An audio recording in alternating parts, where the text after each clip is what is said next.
Job chapter 12, 13, and 14. Job answered, I'm sure you speak for all the experts. And when you die, there'll be no one left to tell us how to live.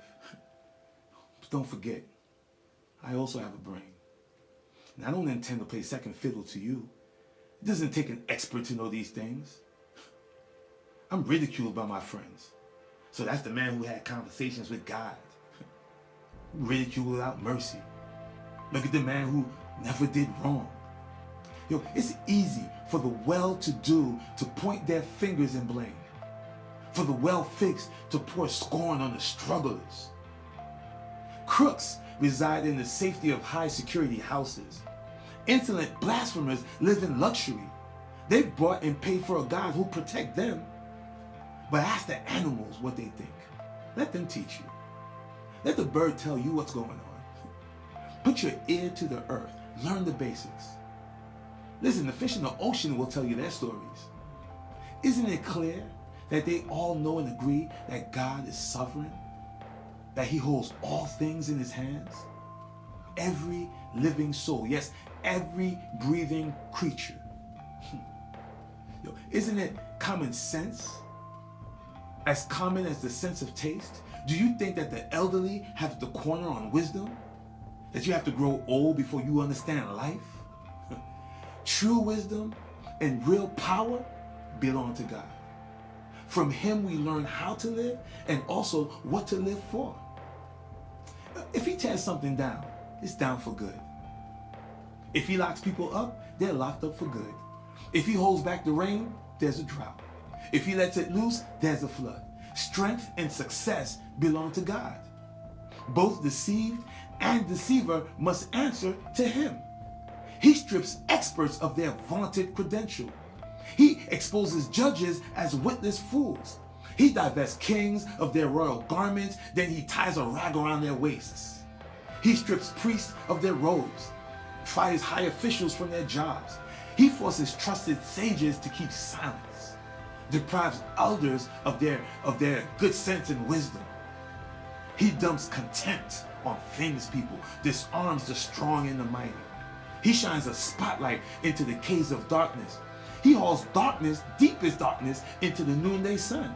He makes nations rise and then fall. He builds some up and abandons others. He robs world leaders of their reason. He sends them off into no man's land. They grope in the dark without a clue, lurching and staggering like drunks. Yeah, I've seen it with my own eyes. Heard and understood it with my very own ears. So everything you know, I know. So I'm not taking a backseat to any of you. I'm taking my case straight to God Almighty. I've had it with you. I'm going directly to God. You graffiti my life with lies. You're a bunch of pompous quacks. I wish you'd shut your mouths.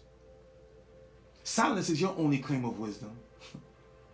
Listen now while I make my case. Consider my side of things for a change. Or are you going to keep on lying to do God a service? To make up stories to get him off the hook? I mean, why do you always take his side? Do you think he needs a lawyer to defend himself? How would you fare if you were the one in the docks?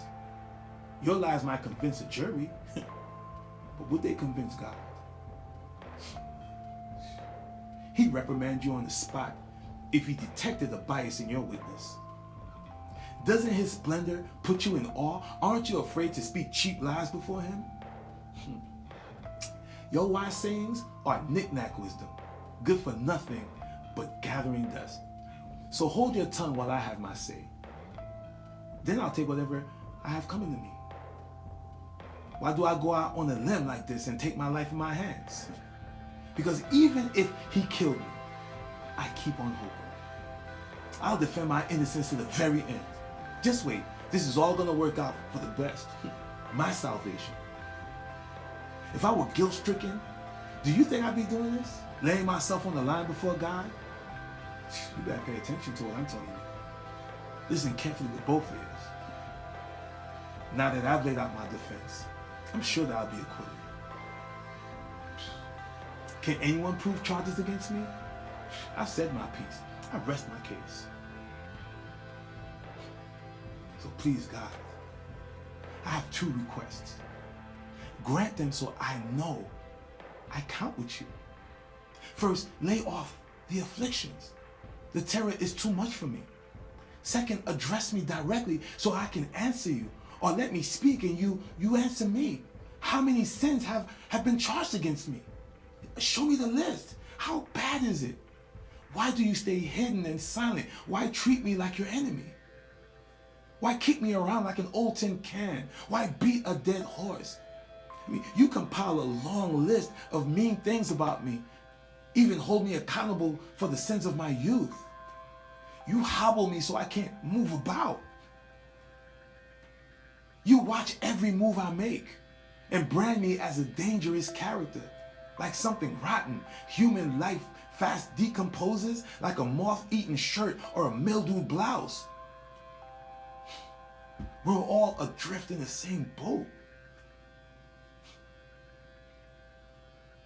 Too few days, too many troubles. We spring up like wildflowers in the desert and then wilt, transient of the shadow of a cloud. Do you occupy your time with such fragile wisps? Why even bother hauling me into court? There's nothing much to us to start with. How do you expect us to amount to anything? Mortals have a limited lifespan.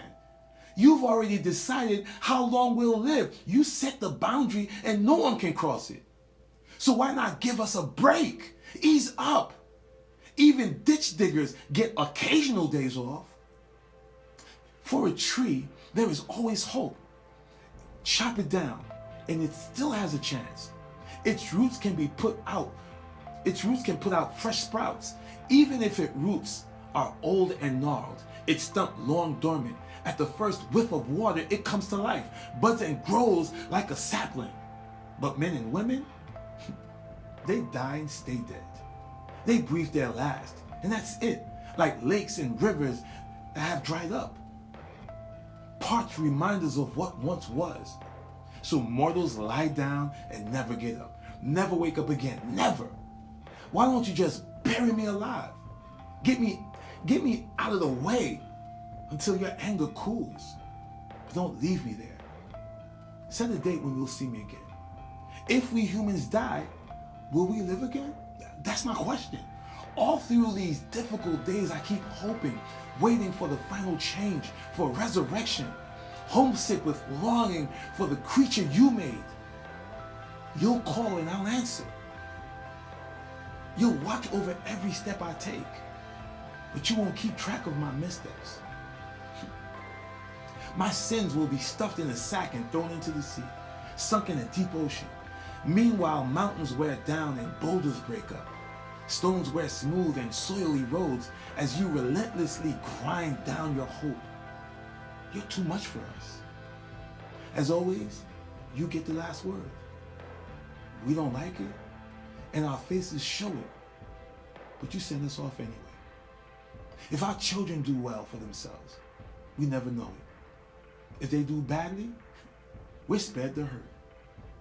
Body and soul, that's it for us. A lifetime of pain, a lifetime of sorrow.